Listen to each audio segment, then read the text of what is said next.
All Quiet on the Western Front is a new movie streaming on Netflix. This is a movie that is based on a pre-existing story, and whenever I review a movie or a TV show that is like that, I do like to give a little bit of a backstory explaining my personal connection to the source material, just to provide a little bit of context as to my mindset going into before I was watching this. So, All Quiet on the Western Front was originally a book published by a German dude, I think in like the 1920s. He wanted to sort of journal his experiences as a soldier serving in World War One. That book was then adapted into a Hollywood film, I think in like the 1930s. I've never read the book and I've never seen the movie. In fact, if you had asked me before watching this movie, like what I thought the story was about, I would have said it's about war, which is not incorrect. But the story basically follows a group of young German teenagers. The main character is Paul, who we follow through most of the book. And basically, they decide to enlist to serve the German military on the front lines during World War One because they've been told by all of their teachers and by the German government that the war is almost over and that Germany is going to win, and that if they go serve on the front lines and do their country proud, then they'll receive a hero's welcome when they get back. So they enlist in the military, and when they get to the front lines, it is exactly the complete opposite of what they expected. The first thing I noticed about this movie was the cinematography, that what is in frame at any given moment is very appealing to look at. Like, there are scenes that are kind of interspersed throughout the movie that just show kind of like sweeping landscapes and like scenic environmental shots, which at first viewing you might wonder like what's the purpose of all of these scenes that are kind of cut in throughout the movie. And I think it makes sense, but if you watch the movie, I think I'll let you figure that out for yourself. But those scenes are nice to look at. Even the scenes where there is just a lot of war action going on, like it's tough to watch those scenes, but when it's in camera, it's executed very well.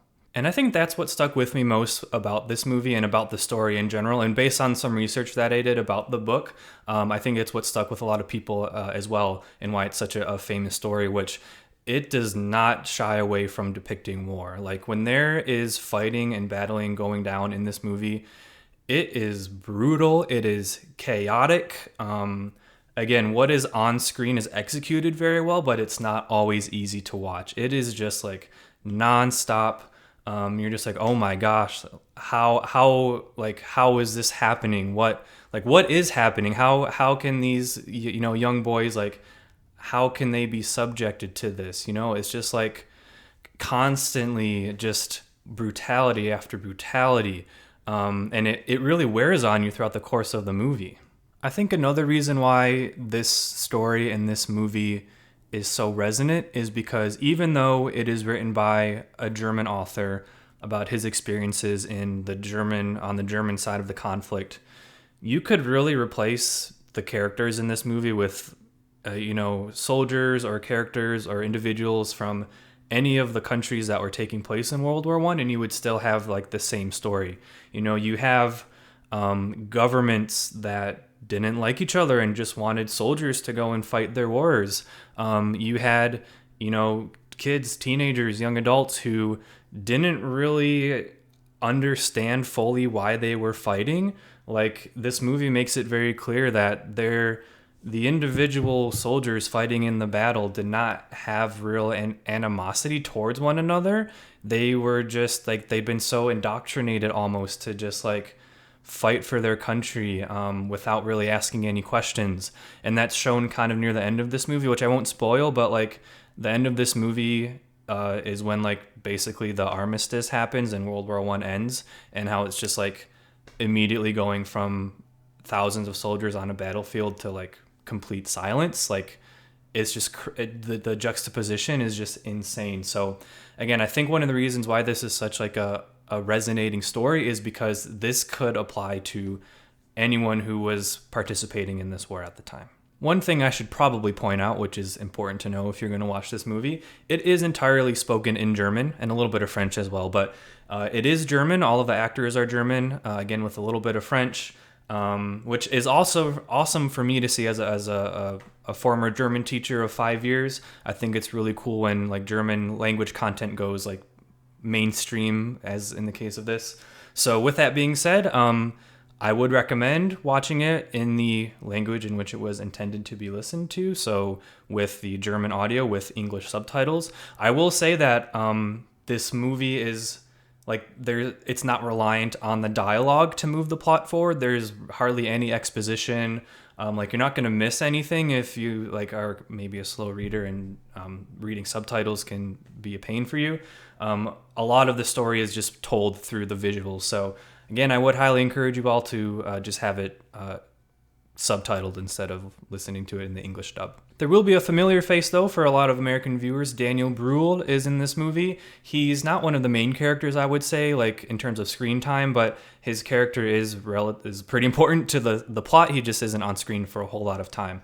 For those of you who might not know Daniel Bruhl, most American viewers would know him as Helmut Zemo from the Marvel Cinematic Universe. Among other things, he's a very talented actor who's been in other things before, but that's what most people would know him from. But again, overarching point here, the movie is in German.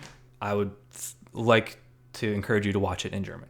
Yeah, so if I could sum up this movie, I think if you choose to watch it, you will be grateful that you did. It is a very well executed movie with a very powerful message. However, after watching it, you'll probably want to take a nap. It is very exhausting. It is a very depressing movie. This movie does not end on a positive note. There's no happy ending in this movie. Again, I'm not going to spoil it, but this movie starts off with you feeling like this is not going to end well, and then it just keeps going and going, and then the movie just kind of ends. So don't go into this movie expecting to feel positive at the end. It is very bleak. I do have one issue with the movie. I guess if I'm going to talk about anything I have an issue with, it's a very nitpicky issue. There's one scene in the movie where there is some poorly designed CGI fire. So most of the movie, I assume, is done practically. There is one scene though where there is some pretty noticeable CGI fire. I understand why they had to do it for that scene. Again, if you watch the movie, you'll know what I'm talking about. It makes sense why they had to do CGI and couldn't do it real fire, but it's pretty noticeable. But I guess that means they used most of the budget to enhance other aspects of the film, which really worked for me.